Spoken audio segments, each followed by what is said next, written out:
पुणी विशुद्ध जल जोगेदार जो प्रयास कले जहाँफल नयागढ़ ब्लॉक समस्त गाँव को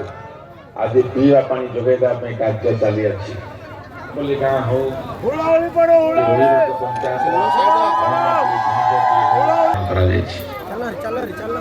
ताहा एक दीर्घ सूची उपस्थापित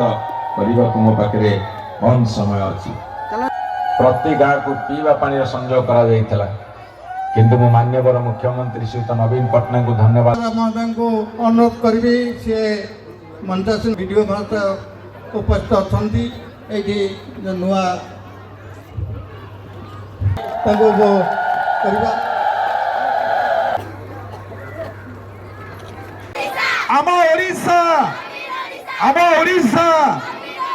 जय जगन्नाथ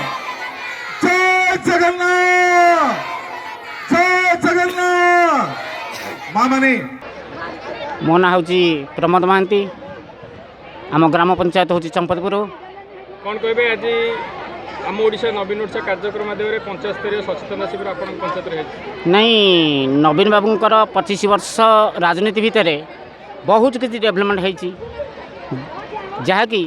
गरीब लोक मैंने जो हंतसंत होते गरीब लोक मानू मागणा चाउल मिलला एवं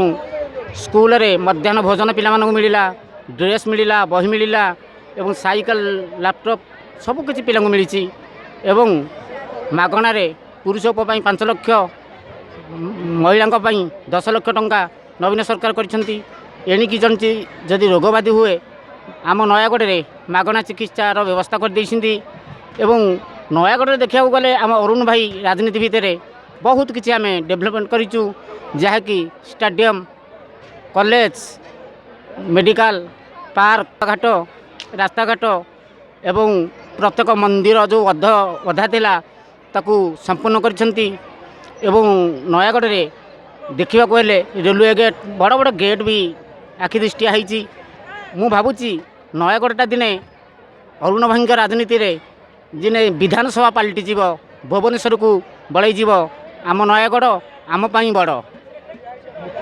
जहाँ सफलता दौरान 100 रु 95 भाग आम सफलता पाऊँ कारण मुख्यमंत्री यही मुख्यमंत्री ओडिशार हवा दरकार यही मुख्यमंत्री जदि ओडिशा रे आगर पूर्वपुरुष होते ताला आम देश बहुत आगे था कहीं भत्ता जो 500 टଙ୍କା थिला एबे 60 वर्ष बयस लोक को 1000 टଙ୍କା भत्ता दि जाउची एवं कलाकार भत्ता 2000 करा जाइची एवं 85 वर्ष हो गले सेटा 1200 टଙ୍କା करा जाइची